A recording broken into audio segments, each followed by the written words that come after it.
Oh man, here's a real doozy of a question. So, to be clear, you fully expect to see more nuclear reactor meltdowns in this century, correct? Yeah, I do expect that.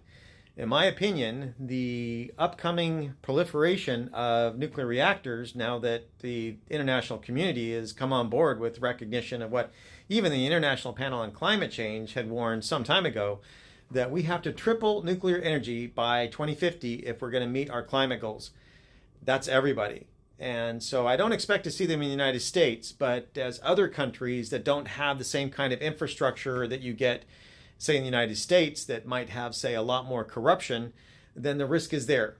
Because even if the reactor is not able to undergo a meltdown like these current reactor designs, they're not able to undergo a meltdown from any kind of a natural disaster, it's possible that you could make it happen with incompetence by simply putting in way too much fuel.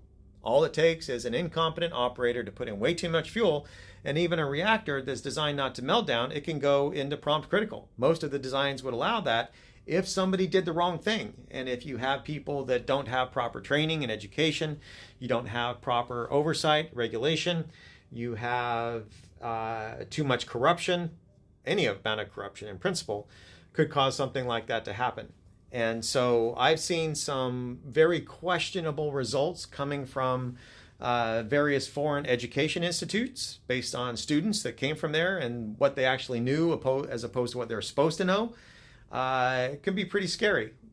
I don't expect to see that in the United States, but keep in mind, just this past year, it's 2024, just this past year, China had one of their nuclear subs sink in dock, and then they tried to cover it up. So even if you've got the technical know-how, if you're covering up your mistakes, you're not going to learn from them. You're just going to repeat them. And if people are out there, if there are nation states like China that are covering up their mistakes, then they're probably going to repeat them.